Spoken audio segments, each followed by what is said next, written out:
Hey, John. Hey Ryan, how you going? Doing great. How about you? Real good. It's a Wednesday evening here. This is the time I always do my interviews. It just turned 8 o'clock. We just got back from church. My son, just did his first confession this evening. He's getting prepared for his communion this in May. Oh, wow. Nice. Yes, Catholic, right? yes. Awesome. My daughter Elise is getting baptized on Sunday. Okay. Oh, I didn't. Is Yeah. which church are you in? Um, I I mean, it's Protestant. It's non-denominational though. So, Okay. yeah. Yeah, it's here. Like everyone's kind of Yeah. in whatever church their granddaddy was in. Yeah, right. Right. That's funny. So I typically ask people about the first time they typed make money online into Google, but I think you've been doing this for a little bit longer than most, right? Yeah. Yeah. It started in 2002 working for a homeschooling company. Mm-hmm. So I wasn't freelance at that time, but um, I was kind of thrown into the deep end of the pool because pay-per-click advertising was new at that time. Mm-hmm. So I had to learn how to do, um, it was called Go-To, and it later was, man, what did that become? I keep thinking it's an O name. Overture, I think, was the name of it. They were the first pay-per-click advertising company out there. And then so I was writing ads for them to promote our homeschooling curriculum and drive traffic back to our website. And then shortly after that, Google AdWords came out. AdWords changed everything because where Overture was just a pure who will pay the most money, it was like if you said, "Hey, I'll pay $5 a click," and your ad got 0 clicks, you'd still be in the number one position. So AdWords came out and they said, no, no, no. It's a combination of how much will you pay, but also how many clicks does your ad generate. So somebody with a better performing ad and a lower bid could come in there and take the number one spot, even if they were bidding less. So that was my first exposure to internet marketing was learning how pay-per-click ads worked before AdWords even existed. And copy itself, how did you like find out about this world and kind of get to writing the thing the first time? Well, it was really the homeschooling company, Sunlight, and prior to that, I'd been working at Merrill Lynch, which is a financial company, and I was working in the 401k department, um, and things were not going well there for the company. I was there when they laid off. I think there was about 1,300 people at our campus, and one night they called us all into this one meeting room, and they said, "We're laying off almost all of you." And it was over 1,000 people who got laid off. And I already knew ahead of time that I was not one of them. I was in a small division that was going to be kept. And I saw grown men. I mean, men my age back then, I was really young, but men my age who've been working 20 years for Merrill Lynch or 25 years, and they're almost in tears, you know, like what am I going to do? What am I going to tell my wife? How am I going to provide for my family? And so that was pretty shocking experience to go through and like watch this, terror going through these 1,000 plus people who are getting laid off. And so after that, even though I still had a job and I could have stayed there a lot of years, I was already kind of going, I'm on a sinking ship. And if something comes along that looks better, I'm probably going to take it. So my some family friends owned this homeschooling company.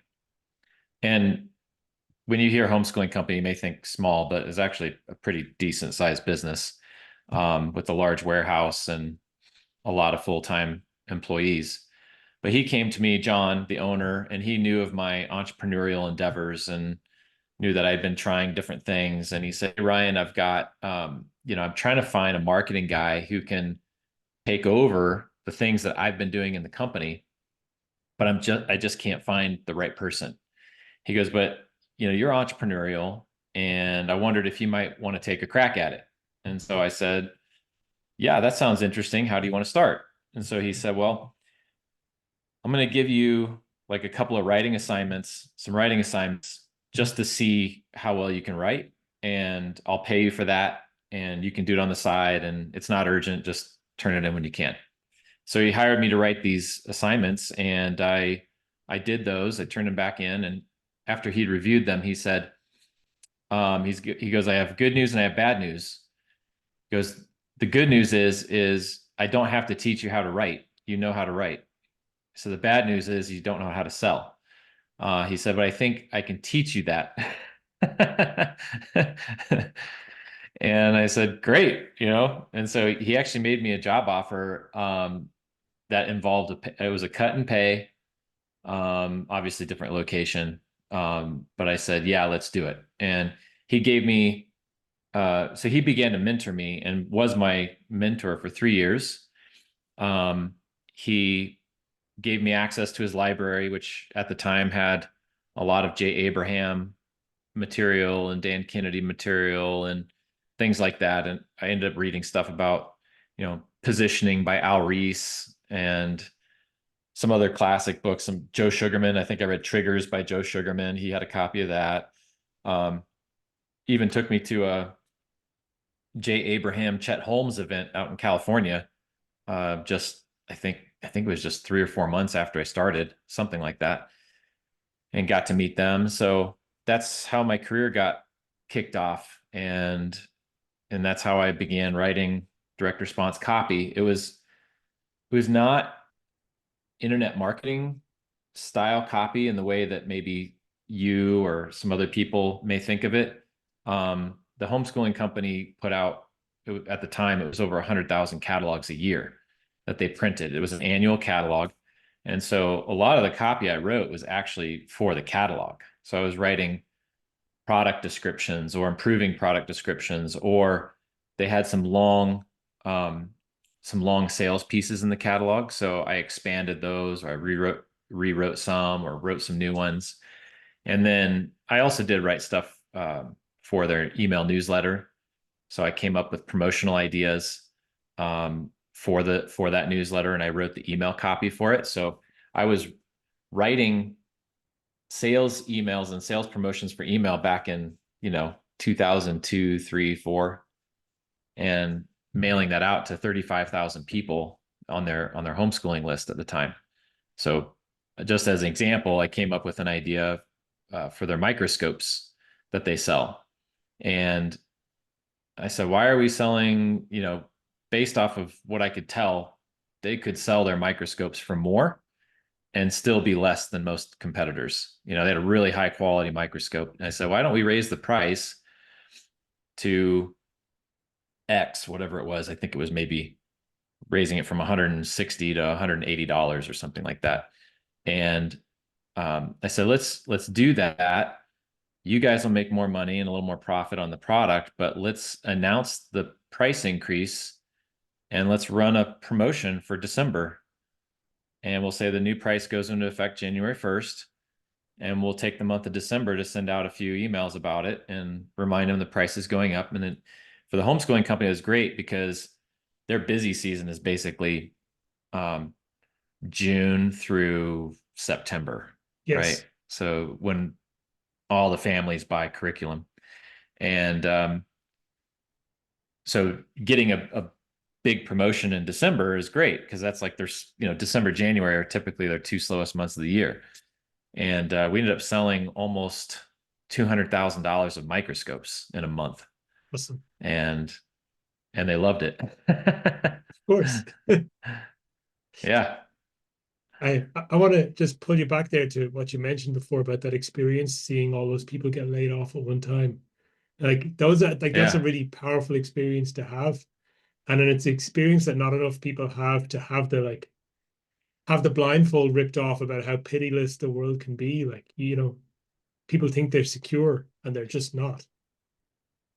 No, not at all. I mean, it was really eye-opening for me because these people had worked there for 10, 20 years and there was no warning, there was no anything. There was no reward at the end, or it was just kind of like, see ya.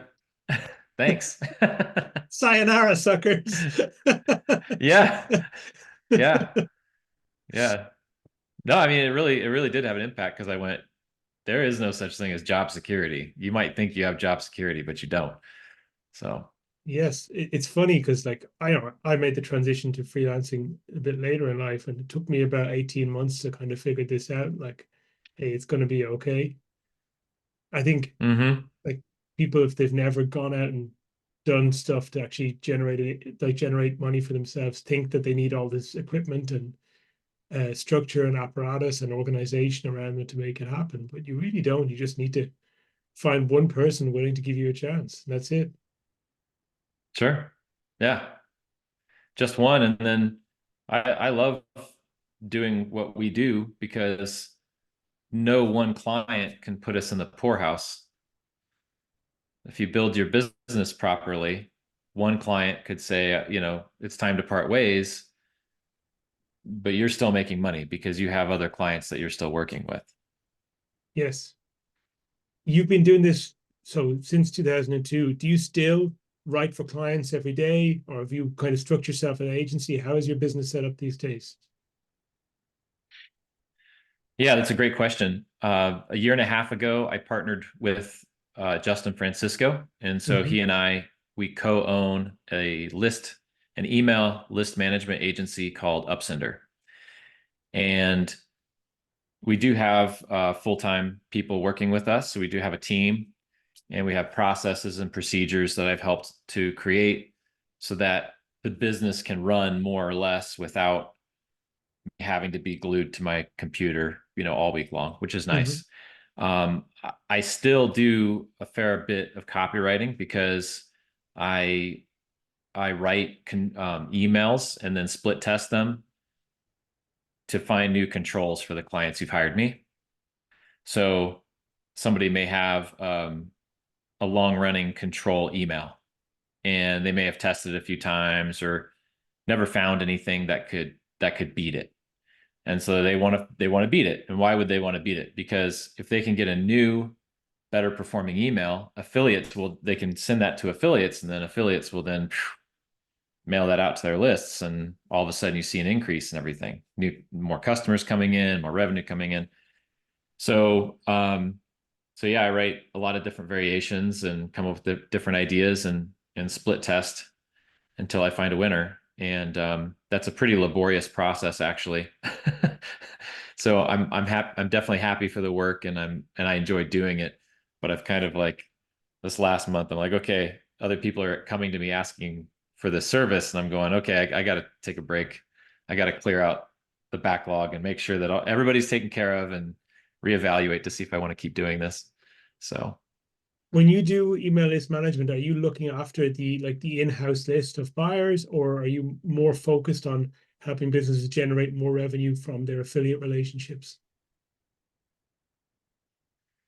it's both. It depends on the client. So I kind of have, I'll give you three different examples. So one example is a client who has a really strong front end offer that gets a lot of affiliate traffic, and maybe they also have paid media driving buyers to it. But Mm-hmm. they have that one funnel, and then after that person buys the product, they don't have anything else to sell them. And you can go to somebody like that and say, hey, you got this awesome front end, why don't you add a supplement to the back end or add some other product to the back end? And some clients, they just don't want to. They don't want the complication. They like having their front end funnel, and they like having the email list, and then they like us to monetize it by sending out affiliate offers. So that's what we do. Um, we have some other situations where a client may have, let's say, 3 to 5 products. three to five products, and maybe one or two of them are working well on the front end, and a couple of them are working well on the back end, and so we'll do a combination. So we'll cross promote their back end products Mm-hmm. to those front end buyers, but if they only have three to five products total, it's not enough to fill up a whole month of promotions. So we kind of go, okay, here's a few affiliate sends, and then here's internal sends, and then affiliate sends and internal sends, right? So that's how we approach that with them. And then we also have some e-commerce clients now, and we're trying to get some more clients in the e-commerce space. And with them, we don't do any affiliate marketing. It's just their own products, internal products. And so it's more a matter of coming up with ideas to promote all the different products that they have on their website. Potentially sales, or potentially not sales. Like this client came to us and said, "Hey, we've been doing sales a lot, and we kind of want to get away from that model. We want to potentially do sales, just not as often, right?" So we took over their last sale had been in December, and so I said, "Hey, why don't we do a leap year sale? First ever leap year sale, won't happen again for 4 years." They said, "Sure." So I did that, and it did really, really well, like $175,000 in 2 days. Nice. So, but before we did that, we had done like $250,000 in sales just from ordinary emails going out. No sales codes, no promotions or anything. With those e-commerce clients, I mean, typical criticism with e-commerce businesses is that they tend to focus on like very heavily over designed and branded emails that are all about like stuff that looks nice but don't necessarily do much to engage the customer. Do you guys go in the opposite direction Mm-hmm. and focus more on telling a story or engaging people with the copy? Yeah, I've been coming up with different ideas for copy that are educational or entertaining in some way. So beyond just here's a product, buy it. Um, so I've been experimenting and trying to figure it out, figure out that market and what they respond to and what they like. Um, I wrote about this yesterday actually in my email, that one of the things I started doing at the bottom of the emails is I put two buttons. Beginners start here, experienced users level up here.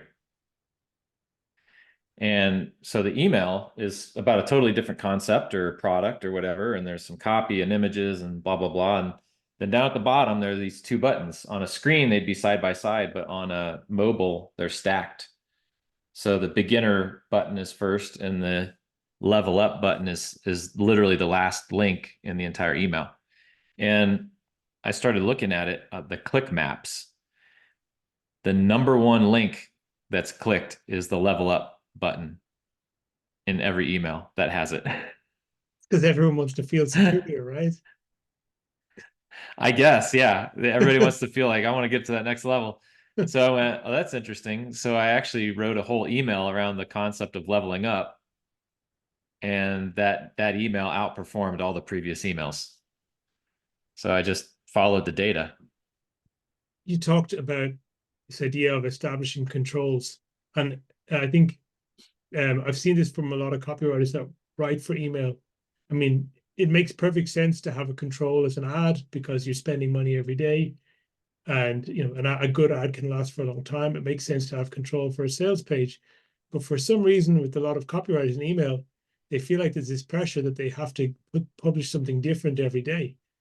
Um, like there's a Mm, need for new content, but the reality is the client doesn't care nearly as much about the content as is it actually doing its job of bringing in business. So could you just talk on that a little yeah, bit? sure. Well, in our model, especially on the affiliate side of things, um, subscribers don't stick around a long time because there is no brand per se. There is no store to come back to, right? So it's really more about, okay, we now have buyers on our list. what else can we sell them before they disappear, before they unsubscribe. And so we actually, if an offer and an email perform really well, we'll mail it every 30 days. So another option is sometimes you have an offer that performs really well, and they might have 2 or 3 really strong emails. So let's say it does really well in the first promotion, like better than average. We might go, okay, this offer is doing really well. Let's go grab that second email creative. Let's test that one. And we'll run it even sooner, maybe 10 or 14 days later. So um, there's always fresh people coming onto a list. When you have a front end and buyers are just buying like every single day, you might be getting 100, 200 buyers a day, maybe even 1,000 buyers a day. So the list is always changing. But at the same time, even with the strong open rate, you might only have 40% who saw the email the first time. So when you send it a second time, you're going to get new people opening the email who never opened it the first time.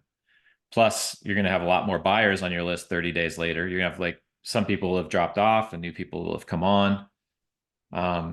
And what I've learned is that a really strong control email can last a year or longer. They can last a long time, longer than you'd think. You'll get bored of it before the market gets bored of it. Yes, I think this is a thing that's hard for people to remember. Is like, you know, we just well, somebody I'm working with, we just launched a new offer to the webinar this week, and he was like, "Oh, I hated it. It's totally shit." And then after he we launched it, he's like, "Actually, this is pretty good." And then he asked me like, "What do you think? Is it shit or is it good?" And I was like, "It doesn't really matter, and I don't know." You and me have been looking at this thing every day for the last 3 weeks. I've got no idea anymore if it's good or it's terrible. Let's just stick it up there and find out.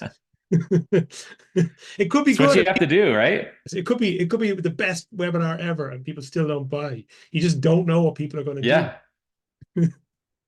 Yeah, you don't. You really don't.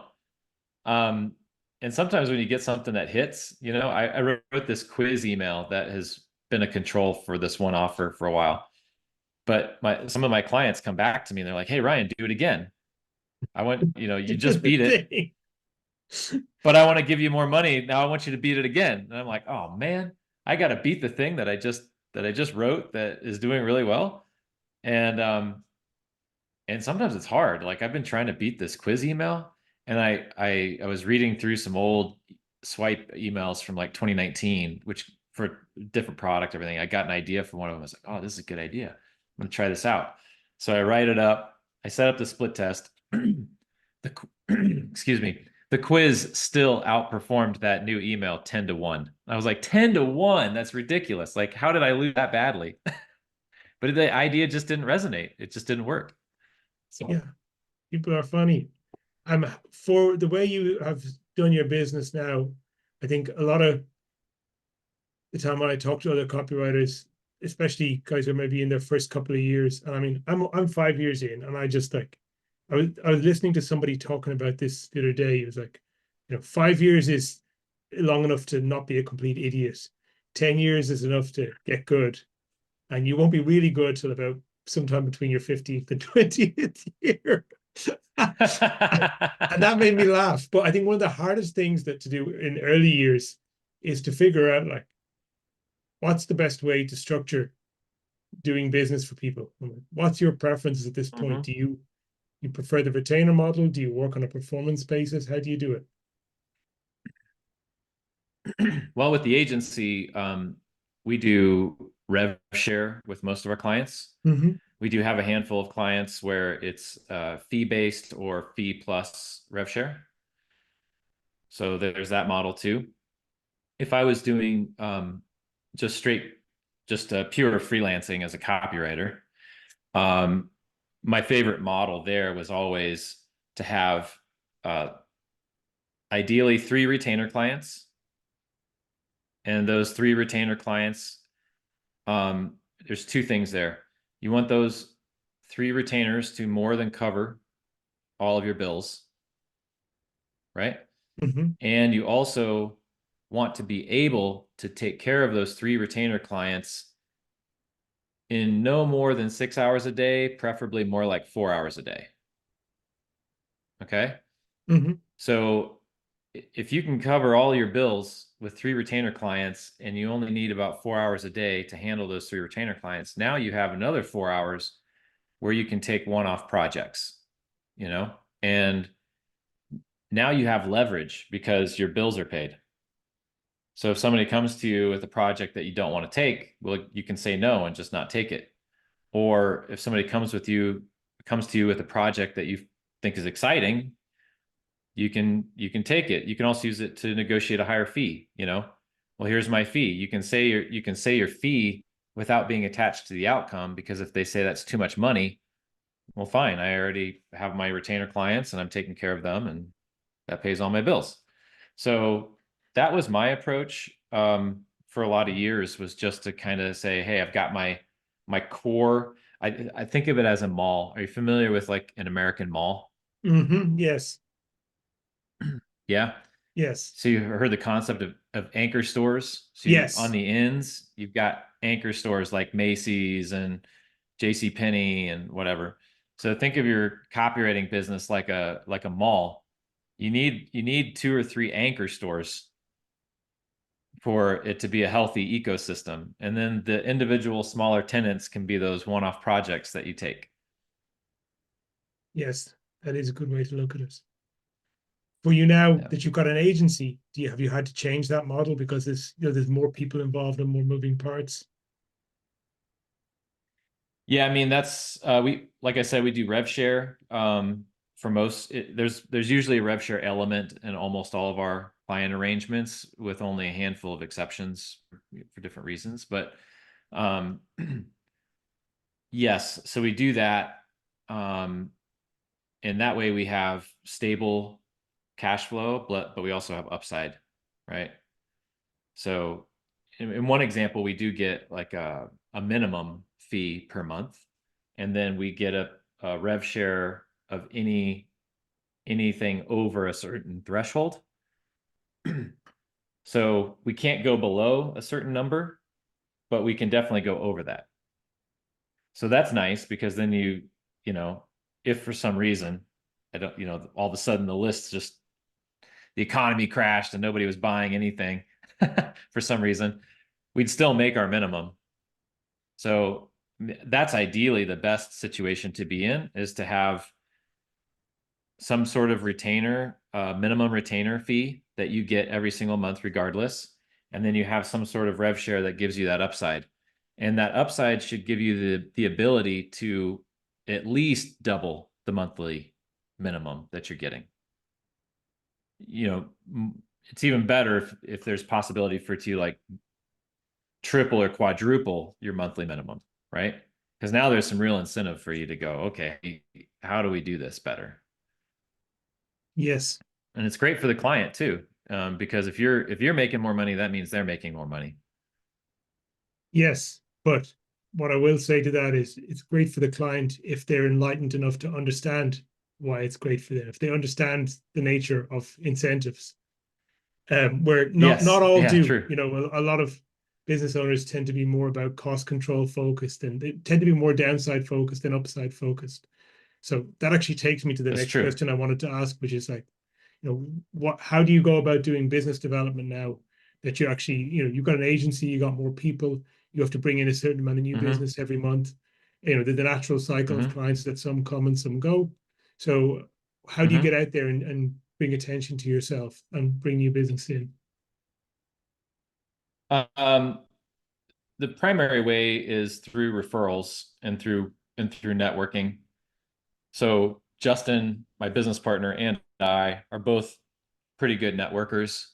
And I try to do podcasts. He doesn't really do podcasts or anything like that, but I like to do interviews with people, and it doesn't need to produce any business. I just like to do them and share information and be out there. I also have an email list, and I mention Upsender periodically in those emails, and we yeah, we have a couple. I have one person in particular who sent me a lot of referrals. He's kind of a hyper connector, so to speak. So if you can ever get a hyper connector, those are great people to have a relationship with. Um, and yeah, so that, I mean, I post on Facebook and social media. So sometimes people reach out to me on Facebook Messenger, things like that. I've thought of, we did a promotion to, do you know Amber Spears, East Fifth Yes. Avenue, or Traffic Yes. Tribe? Yeah. We did a promotion to her list to provide value to her people, saying, hey, we're going to give out free email account audits to 10 people on her list, first come, first served.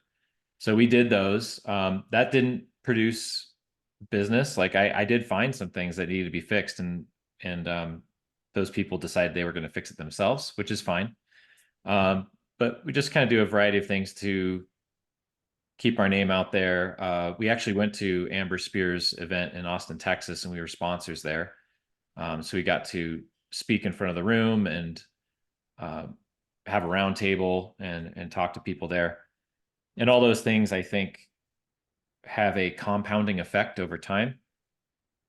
So if somebody listens to this today, right, they may not need an email list management company today or an agency today, but maybe they'll need it a year from now, right? And so if we're planting seeds all along the way, hopefully at the time that they're ready, we'll be in contention for that business relationship. And there's a good example of that. One of our recent clients, who we are now managing his list, and he also hired me to do the Beat Your Control email service, Hmm. which I just beat it. I beat his previous control by 30%, 30% on revenue. Nice. So that's a pretty big jump. Um, but we first met more than a year ago at Traffic and Conversion in Las Vegas. Not Traffic and Conversion, Affiliate Summit West. So we Hmm. met at Affiliate Summit West in Las Vegas over a year ago. So that took, and we stayed in touch with him. So that took more than a year for that to translate into business for us. So my entire career, my entire freelancing career, I've always played the long game. Um, and I've always tried to do the best I can for my clients and get wins for them and have a good reputation in the market and just look at it long term. I know it's really hard to do when you need money today. And I've been there. So there have been times where I've said yes to projects I probably shouldn't have said yes to, just because I literally needed to feed my family. Yes. But as much as possible, I try to play the long game. Yeah. And I don't know, it's been your experience, but I've found that whenever I want to go out and spend money with somebody, I'm going to find some piece of long form content and listen to them talk for 34 minutes, get a feel for actually if I basically like the sound of their voice or not. Because you can see Oh some of yeah. the VSL where they're presenting the benefits of whatever they offer, their product, but it's not enough. I want to hear them being kind of questioned a little bit or interacting with another human being and seeing if they're hopefully they're not a lizard person wearing a skin suit. Yeah. Yeah. Hopefully not. It's good to find those things out. You need to know. Yeah, absolutely. um you actually, I think, you mean you were somebody who've been like running kind of like working from home and doing like the whole sort of remote thing for a long time, right? Hmm. How Yeah. long ago did you start? I went freelance on April 19 of 2005. It was 1 month after my second child was born.